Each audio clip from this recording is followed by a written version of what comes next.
A história das Crônicas de Gelo e Fogo é marcada por inúmeras guerras que ao longo dos séculos foram moldando a história de Westeros e de Essos.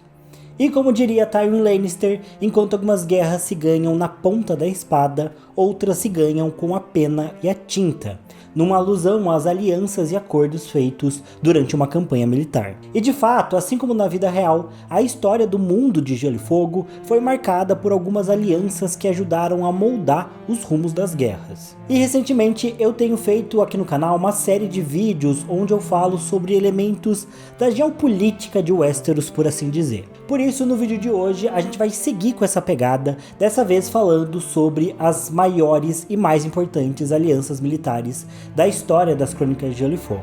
Então, se você ama o universo de Game of Thrones, já deixa seu like, se inscreve no canal, que eu sou o TH Magaldi, e vem comigo.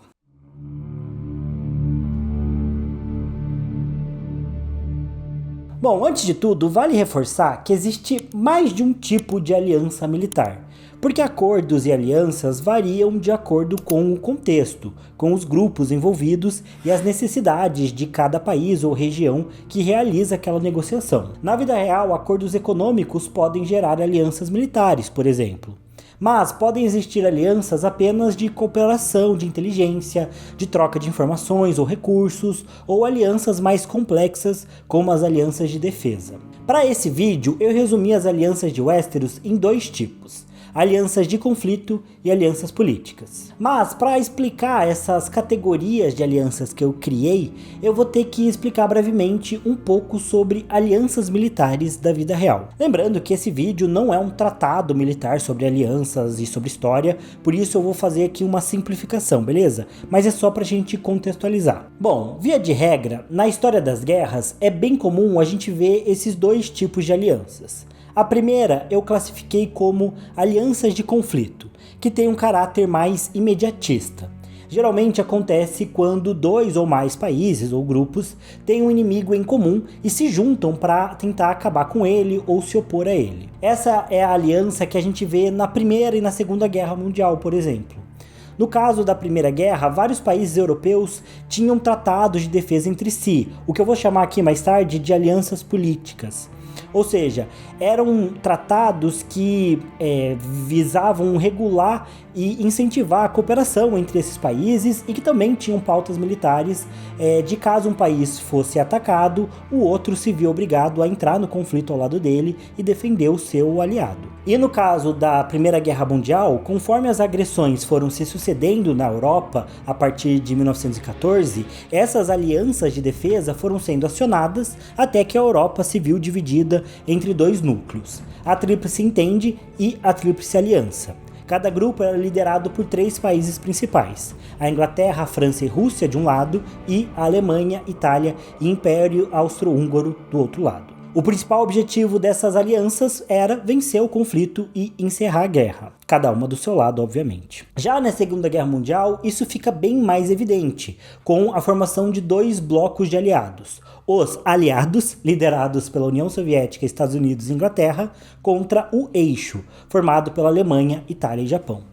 Novamente aqui eu estou simplificando as coisas. E obviamente essas alianças que se formaram ao longo ali da guerra tinham objetivos além do conflito. Mas se a gente olha especialmente para o lado aliado que venceu a guerra, dá para ver que os países tinham grandes diferenças ideológicas entre si, mas se uniram a fim de derrotar um inimigo em comum. Essas alianças, ou pelo menos essa perspectiva, foi o que eu chamei de alianças de conflito. No caso de Westeros, dá para citar três momentos da história em que a gente vê esse tipo de aliança. O primeiro foi durante a Segunda Guerra de Especiarias.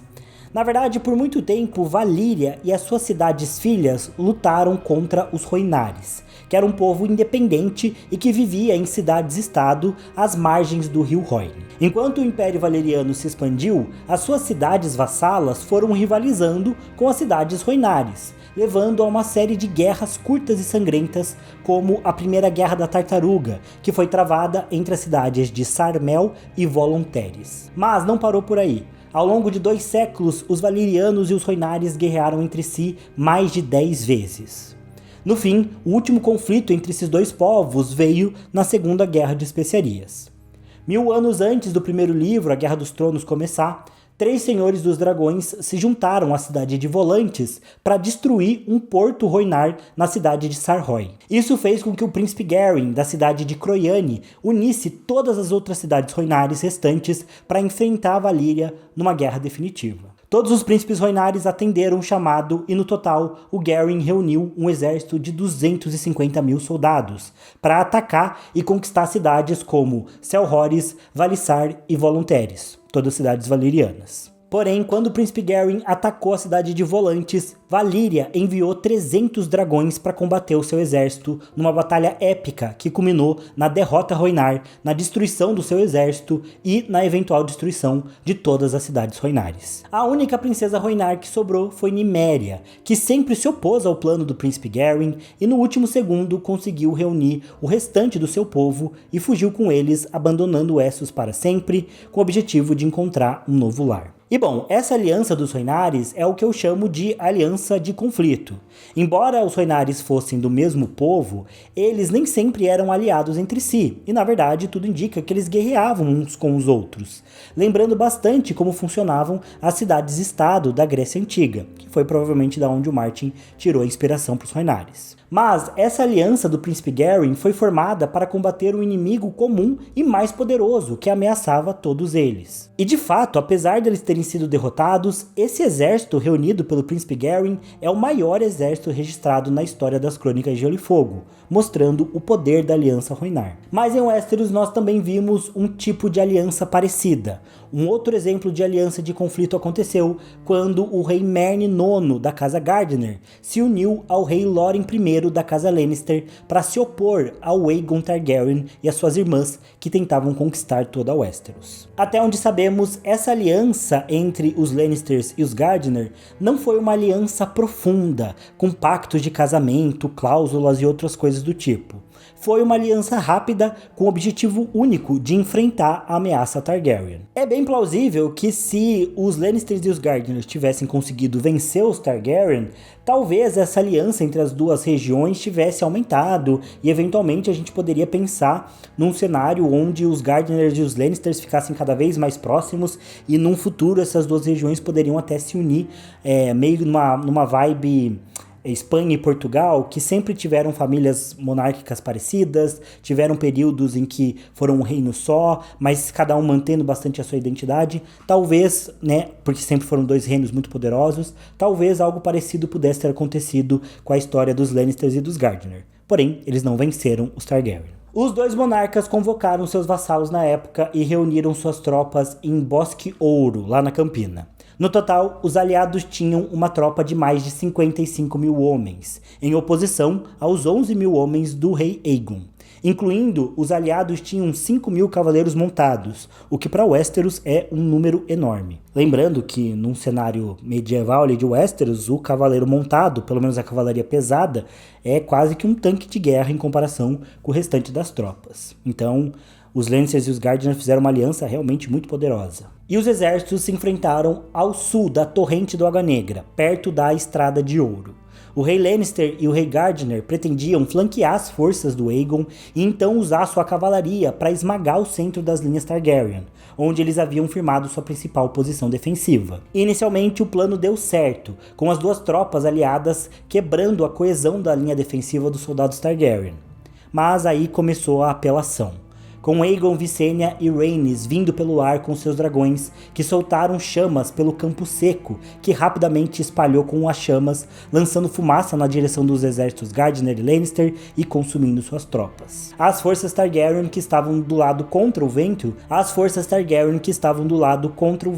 se saíram praticamente ilesas das chamas e conseguiram se reorganizar e contra-atacar. Ao ver que o Aegon tinha dominado o campo de batalha com seus dragões, o rei Lannister simplesmente reuniu o restante das suas forças e fugiu. E de fato, os dragões Targaryen simplesmente conseguiram queimar mais de 4 mil soldados da aliança, incluindo o rei Gardener, todos os seus filhos, netos, irmãos, primos e outros parentes que estavam presentes na luta, além de todos os cavaleiros da Ordem da Mão Verde que foram exterminados. Além disso, pelo menos mais 1.000 soldados da aliança foram mortos pelas espadas do exército Targaryen e outros 10 mil acabaram feridos. enquanto do lado Targaryen apenas 100 soldados foram mortos em combate. Essa vitória foi provavelmente a mais emblemática da história Targaryen e praticamente garantiu ao Aegon o controle dos Sete Reinos e eventualmente ficou conhecida como Campo de Fogo. Mais uma vez provando que não importa o tamanho da sua aliança, é difícil resistir aos dragões, a não ser que você seja Dornês. E bom, além da aliança Lannister-Gardener e da aliança das cidades Rhoynares, também dá para citar nesse grupo de alianças de conflito os reis do inverno da casa Stark que se uniram aos reis vermelhos da casa Bolton e que milhares de anos antes da conquista conseguiram criar uma aliança para expulsar os Ândalos e evitar a conquista do norte, mantendo o território como domínio dos primeiros homens. Nesse caso, não dá para falar tanto dessa aliança porque a gente tem poucas informações desse período, mas na época os Reis Vermelhos eram os principais opositores dos Starks no norte. Porém, o rei Theon Stark, o Lobo Faminto, conseguiu o apoio da Casa Bolton, liderando as forças nortenhas contra os Ândalos, que eram comandados pelo Argus Sete Estrelas. Nesse cenário, o apoio Bolton aos Stark foi essencial para que os nortenhos vencessem os Ândalos na Batalha das Águas Chorosas, que garantiu a independência do norte, em mais um exemplo de uma aliança imediata contra um inimigo comum. E bom, agora vamos falar do outro tipo de aliança que eu citei e que eu chamo aqui de alianças políticas. Nesse caso, eu acredito que as alianças políticas podem parecer menos emblemáticas, mas talvez elas sejam mais poderosas e duradouras. Afinal, elas não têm como fim enfrentar um inimigo imediato, mas geralmente o foco delas está em fortalecer os laços entre aliados, manter uma posição, consolidar um poder, ampliar a cooperação econômica entre grupos e também dissuadir ataques de potenciais inimigos. Na vida real, a OTAN é um ótimo exemplo desse tipo de aliança. Teoricamente, a OTAN é uma aliança de defesa, ou seja, naquele estilo de se você ataca um membro aliado da OTAN, todos os outros países têm que responder em socorro àquele país que foi atacado. Mas, na prática, o objetivo da OTAN sempre foi de dissuadir a União Soviética e, recentemente, a Rússia de querer atacar qualquer membro, qualquer país da Europa Ocidental e também fazer com que a União Soviética e a Rússia mantivesse as suas fronteiras sem querer expandir o seu território, ou pelo menos limitar as ambições de expansão da Rússia. Não à toa, nos últimos anos, esse é um assunto em bastante alta, porque na prática a OTAN sempre representou uma garantia vinda dos EUA para os países europeus. A ideia era que os EUA iriam defendê-los em caso de ataque, o que sempre obrigou Moscou a se comportar. Não à toa, os países europeus deixaram de investir em áreas militares e áreas de defesa com o passar dos anos, passando a investir mais e mais em áreas de bem-estar social, justamente porque a sua defesa já estava sendo garantida pelos EUA. Apesar da OTAN ser algo que pareça pouco importante para a gente aqui da América Latina, essa aliança basicamente moldou a sociedade europeia contemporânea. Numa comparação bem chula aqui pra gente, é como se os EUA fossem os Targaryen e o seu poder militar fossem os dragões. Assim como os Sete Reinos, a Europa passou a maior parte da sua história guerreando entre si. Com as alianças pós-Segunda Guerra se estabelecendo e com essa proteção dos EUA sobre eles garantindo a sua segurança, a Europa pôde parar de investir em guerra e começar a investir o seu capital na própria sociedade, e puderam assim prosperar, investindo em ciência, educação, saúde, infraestrutura e tecnologia. Ou seja, assim como os Targaryen garantiram a paz e estabilidade em Westeros, os EUA basicamente fizeram isso pela Europa nesse sentido. Mas, obviamente, da mesma forma que os Targaryen, os EUA nunca fizeram isso porque eram bonzinhos, mas sim porque isso garantia a eles a hegemonia e uma certa autoridade sobre esses países. Não à toa a gente vê que os EUA sempre mandaram no Ocidente no pós-Segunda Guerra Mundial. Porém, com o governo Trump, essa situação mudou. O Trump acusa os países da Europa de não gastarem o mínimo exigido em segurança e basicamente chamou todos os países europeus da OTAN de acomodados. O que não é exatamente mentira.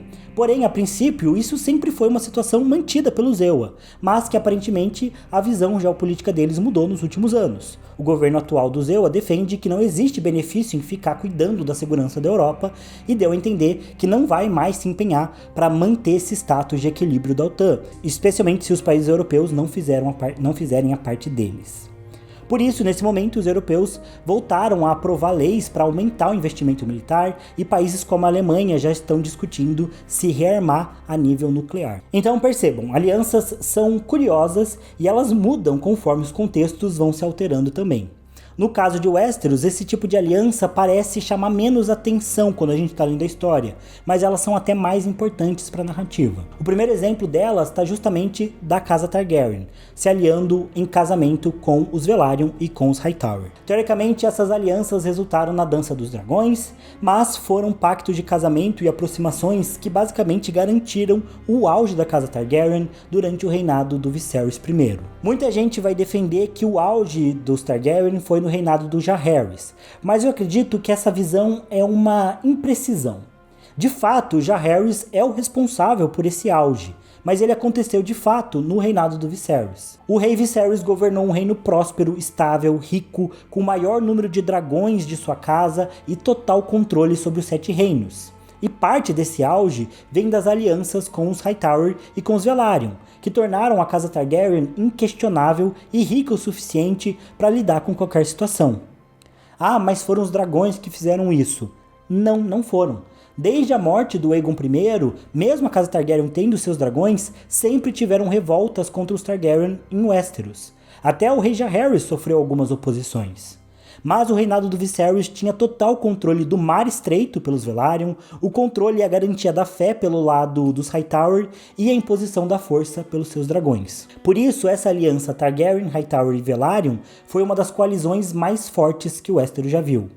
Mas, logicamente, qualquer estabilidade que eles tinham ali ruiu com a morte do Viserys e a sucessão da Rhaenyra e do Aegon II, em especial porque o que conectava, né, essa coalizão era o rei Viserys, né, uma vez que ele tenha morrido e não tinha nenhum tipo de aliança dos Hightower diretamente com os Velaryon, esses grupos se dividiram, cada um apoiou um Targaryen e a gente teve a Dança dos Dragões. E eu diria que essa quebra de alianças dessas casas que apoiavam os Targaryen e o que acabou acontecendo com a queda de poder dos Velaryon e dos Hightower foi um dos motivos pelos quais os Targaryen acabaram perdendo influência e com o passar do tempo foram cada vez mais questionados até, enfim, rolar a rebelião do Robert e eles serem depostos. E eu diria que essa quebra de alianças foi parte da causa da queda do poder dos Targaryen, que, além de perderem seus dragões, viram os seus maiores aliados em Westeros enfraquecerem cada vez mais. Não à toa, cerca de um século depois, os Targaryen iriam ter uma nova casa poderosa como sua maior aliada, que aconteceu quando o rei Daeron II trouxe Dorne para junto dos 7 reinos, num pacto de amizade e de casamento. Essa aliança Targaryen-Martell se provaria útil nas futuras rebeliões Blackfyre e até mesmo na rebelião do Robert, quando os Martell forneceram a parte maior e mais útil do exército Targaryen para tentar acabar com os rebeldes. Sem contar que os Martell seguem sendo os maiores apoiadores dos Targaryen em Westeros, mesmo que façam isso em segredo. Mas se a Daenerys quiser, tá lá o exército Martell esperando por ela. Porém, quando a gente fala de aliança política em Westeros, eu acredito que a mais poderosa da história foi a aliança entre Starks, Baratheon, Lannisters, Arryn e Tullys, que foi formada durante e após a rebelião do Robert. Não só essa aliança conseguiu reunir um exército poderoso o suficiente para se opor aos Targaryen e acabar com uma dinastia de 300 anos, reunindo, por exemplo, mais de 35 mil soldados na Batalha do Tridente e posteriormente tomando Porto Real, como eles conseguiram formar um novo governo unificado em Westeros, o que é ainda mais impressionante. Muita gente pergunta aqui no canal por que Westeros não voltou a ser independente após a queda dos Targaryen. E essa é a resposta. O Robert foi elevado como rei através de uma aliança entre as casas vencedoras, o que garantiu que a maior parte do reino estivesse de acordo com essa posição, e isso impediu uma dissolução total dos 7 reinos. Com o Robert reinando, casado com a Cersei e com o Jon Arryn como mão do rei, pelo menos 3 regiões, as Terras da Tempestade, as Terras Ocidentais e o Vale, se beneficiavam diretamente com essa nova formação de governo. Afinal, por que o Robert iria querer ser só Lorde das Terras da Tempestade se ele podia ser rei de todos os 7 reinos? Por que o Jon Arryn iria querer ser apenas Senhor do Vale se ele podia ser a mão do rei, o segundo homem mais importante e com mais poder de Westeros? E a Cersei nem precisa falar, o objetivo dela sempre foi ser rainha, e o objetivo do Tywin sempre foi colocar sua família dentro da sala do trono, dentro da família real, e ele conseguiu fazer isso. Além disso, as terras fluviais se beneficiavam indiretamente, porque a Lysa Tully era casada com a nova mão do rei, o Jon Arryn, então tinha o benefício deles estarem agora bem próximos do centro de poder. E o norte, apesar de não ter nenhum benefício direto ou indireto, o Ned Stark tinha uma aliança emocional com o Robert Baratheon e com o Jon Arryn. Então não faria nenhum sentido o Ned querer se opor aos dois, que era o que restava da sua família, basicamente. Afinal, o Ned já tinha perdido tudo. O que restava da família dele era o Robert e o Jon Arryn e o Benjen. Lembrando que a Catelyn, o Ned tinha acabado de se casar com ela, então ele nem sabia como ia ser o relacionamento com ela. Então por que o Ned iria... que estava passando pelo luto da morte de 2 irmãos e do pai, sendo que ele foi um cara que era o segundo filho, ou seja, o Ned nunca nem pensou em ser Lorde de Winterfell, quem dirá ser rei do norte, por que ele ia lutar pela independência do norte assim do nada? Não fazia nenhum sentido. Provavelmente depois da rebelião do Robert, tudo que o Ned Stark queria era voltar para Winterfell e ficar de boa. E foi isso que ele fez, e provavelmente fez isso muito feliz de ver o reino com o Robert e com o Jon Arryn, que provavelmente pro Ned naquela época parecia um cenário quase de conto de fadas. Só seria perfeito pro Ned se a família dele estivesse viva. Enfim, então por isso que o Ned Stark não teria nenhum motivo para tentar qualquer tipo de rebelião do norte. Agora, os Tyrell e os Martell, se eles quisessem se rebelar e talvez buscar a independência, eles precisariam passar por uma longa luta contra os Lannisters, contra os Baratheon, contra o Vale de Arryn, contra as terras fluviais, contra as terras da coroa, sem contar que a Campina e Dorne sempre foram regiões com rivalidade entre si, então uma aliança entre essas duas regiões para tentar a independência seria improvável, e mesmo que eles lutassem, e a gente sabe que Dorne conseguiria aguentar uma briga por muito tempo, não dá para saber se valeria a pena. Provavelmente seria uma briga muito longa, com muito desgaste, com muito tempo. Talvez Dorne até conseguisse independência, porque talvez em algum momento o Trono de Ferro percebesse que não valeria a pena lutar contra os dorneses e manteria eles independentes. Mas a Campina, o Westeros não conseguiria, uma Westeros unificada não conseguiria abrir mão da Campina, porque ela é o celeiro de Westeros, né? Então, com certeza, a guerra na Campina seria intensa, não teria nenhum motivo para os Tyrell quererem uma luta longa e desgastante contra todos os outros estados de Westeros. Além disso, provavelmente os Tyrell perceberam que se eles ficassem de boa na deles e esperassem e aceitassem essa nova dinastia Baratheon, no futuro talvez eles pudessem colher alguns benefícios, que foi o que de fato aconteceu. Isso combina muito com os Tyrell, né? Eles são a casa que cresce aos pouquinhos, como uma rosa, né, crescendo ali um dia por dia, outro, com chuva, sol, né, planta, vai, cresce, colhe. Então, enfim, foi o que eles fizeram até com os Gardener, né, sempre se mantendo em segundo plano, até que surgiu a oportunidade, eles tomaram a Campina.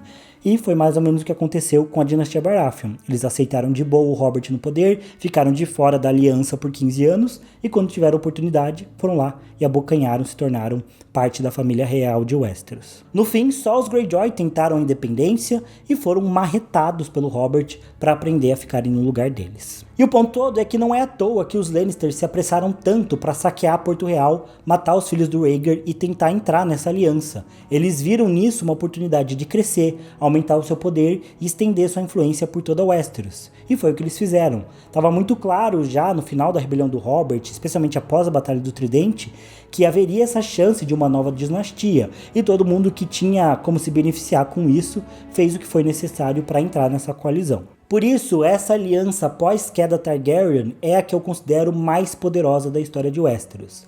Não só pela força militar que eles mostraram lutando durante a rebelião, mas especialmente pela capacidade deles criarem uma nova dinastia, sem dragões, tudo através das alianças. Inclusive, eu preciso dizer que isso é uma curiosidade, mas eu acho que a primeira coisa que me despertou uma emoção, algo diferente, assim, quando eu tava assistindo Game of Thrones, desde a primeira cena eu já achei a série muito legal, mas eu lembro que a primeira coisa que eu me senti conectado de verdade foi quando eu tava ainda assistindo a primeira temporada e tal, né, acompanhando a série, ainda não tinha lido os livros, e aí eu percebi que na abertura o astrolábio que fica... Eu acho que é um astrolábio, né? Que é aquele sol que fica passando conforme o mapa vai sendo mostrado, que as marcações que estavam naquele astrolábio mostravam a rebelião do Robert. E eu lembro de quando eu finalmente entendi isso, quando eu finalmente percebi que era a rebelião do Robert, que mostrava, a última cena que mostrava era um veado coroado, imponente, com o sol brilhando atrás dele, e um leão e um lobo se curvando diante dele, mostrando o reinado do Robert. E eu lembro que quando eu entendi aquilo, eu falei, cara, essa história é muito foda, olha isso. Tipo, peguei todo aquele contexto e tudo que aquilo significava naquela única cena daquela abertura e fez todo sentido e eu achei muito foda. E é só uma curiosidade, mas eu sempre achei esse momento da abertura muito foda. E por fim, vale citar que durante a Guerra dos Cinco Reis, a gente viu outras duas alianças políticas muito poderosas. A primeira é a aliança do Robb Stark, que vale lembrar não foi declarado apenas Reino Norte, mas também Reino Tridente. Ou seja, o Robb era rei de um reino novo, do norte junto das terras fluviais, algo inédito e que garantia para ele muito poder. Pena que o Robb jogou tudo fora, tomando péssimas decisões, inclusive quebrando a aliança que ele tinha com os Frey, o que se provou ser seu calcanhar de Aquiles na guerra. Mas do outro lado, a gente tinha a aliança entre Lannisters e os Tyrell, formada pelo pacto de casamento entre o Joffrey e a Margaery. Talvez, em números, essa tenha sido a aliança mais poderosa de Westeros, já que a Campina estava no seu auge e colocou todo o seu poderio militar à disposição do Trono de Ferro, que já contava com todo o apoio da Casa Lannister. Ou seja, simplesmente as duas casas mais ricas de Westeros. A prova desse poder veio na Batalha do Água Negra, onde o rei Stannis Baratheon foi totalmente rechaçado pela aliança. Mas, além disso, essa aliança Lannister-Tyrell foi ponto fundamental para convencer os Bolton a trocarem de lado da guerra, já que o Lord Roose não acreditava que o rei Robb teria chance de vencer os Lannisters e os Tyrell juntos. Então, os Bolton trocam de lado, muito por conta de não verem chance, do Robb bater de frente com o Tywin nessa nova configuração. E de fato, quando o Robb perde o Winterfell, perde o apoio dos Frey, perde o apoio dos Karstark, e do outro lado você tem o Tyrion Lannister com todo o poder da Campina ao seu lado, de fato, a perspectiva não é positiva. Mas enfim, além disso, vale citar aqui algumas menções honrosas. A primeira delas é a Aliança Escravagista, que é a aliança das cidades da Baía dos Escravos contra a Daenerys, e que estão fazendo agora o segundo cerco de Meereen. Nessa aliança, a gente tem as cidades de Nova Guiz, Yunkai, Qarth, Tolos, Elíria e Mantares. E eles já reuniram mais de 50 mil combatentes para cercar Meereen e tentar acabar com o governo da rainha Daenerys. Eu não coloquei eles durante o vídeo porque é uma situação que ainda não está resolvida e a gente não sabe que fim vai dar essa aliança. Apesar de eu achar que o que a gente já viu de Valyria aqui nesse vídeo já dê um aperitivo do que vai acontecer aí com esses senhores de escravos. Mas também preciso falar da aliança dos primeiros homens e dos filhos da floresta. Obviamente a gente não tem muita informação, mas foi uma aliança política que moldou todo o cenário de Westeros. Afinal, os primeiros homens vieram, ficaram durante séculos em guerra com os filhos da floresta, destruindo o território, até que em determinado momento eles fizeram um pacto de paz, e juntos resolveram dividir o continente. Algo que é muito importante para a formação de Westeros e também para a luta contra a Longa Noite. E também eu não falei aqui, não coloquei na lista, as alianças dos verdes e dos negros. Porque são alianças muito importantes para a história de Westeros, mas muito bagunçadas, muito mal resolvidas. E não pelo George R. R. Martin, não é que o Martin criou mal essas alianças. Na verdade, eu acho que elas colocam muito em xeque o quanto as grandes casas queriam apoiar os Targaryen ou não, ou queriam só deixar eles se matando entre si. Tanto que a gente vê várias casas ou ficando neutras durante a guerra, ou apoiando parcialmente, não querendo se envolver muito. Fato é que nenhum dos dois lados conseguiu de fato colocar à prova o poder dos seus aliados, conseguiu colocar em campo todo o poder que os seus aliados ofereciam, não conseguiram usar bem esses aliados durante a guerra, e nem o fato de ter esses aliados acabou influenciando muito as coisas. Claro que teve a participação de exércitos na Campina, teve a participação de exércitos das terras fluviais, das terras ocidentais, do norte, quase todas as regiões se envolveram de alguma forma ou de outra, mas foi tudo muito bagunçado, bem diferente de como a gente vê na Guerra dos Cinco Reis, onde a gente vê mais intenção das casas em participarem e de agirem de forma direta para influenciar na guerra. Na Dança dos Dragões, a gente tem uma participação muito forte dos Targaryen com seus dragões, das casas menores que os apoiavam, ou mesmo dos Velaryon e dos Hightower que eu já citei aqui, mas das grandes casas em si, que davam peso para esses dois lados, que davam legitimidade e que poderiam de fato oferecer um grande poderio militar para cada um dos lados, a galera que se envolveu o menos possível. Então por isso que eu não coloquei os verdes e os negros aqui, sem contar que nesse canal já tem uma penca de vídeos sobre a Dança dos Dragões, então se vocês quiserem conferir, tem muitos vídeos falando sobre esses assuntos. Mas é isso, pessoal, deixem nos comentários quais alianças vocês acham que foram mais importantes, dos impactos dela. Se eu esqueci de citar alguma aliança aqui, é bem plausível que eu tenha esquecido, mas é isso. Talvez eu também faça um vídeo final dessa leva de geopolítica de Westeros para falar de como funciona a política de Westeros e talvez comparar com o funcionamento de algumas políticas da Idade Média, do período carolíngio, da Antiguidade Clássica.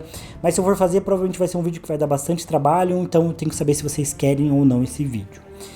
No mais, é isso. Não se esqueçam de comentar, deixar o like, se inscrever no canal caso vocês ainda não sejam inscritos, que eu vejo vocês no próximo. Valeu, falou e até mais.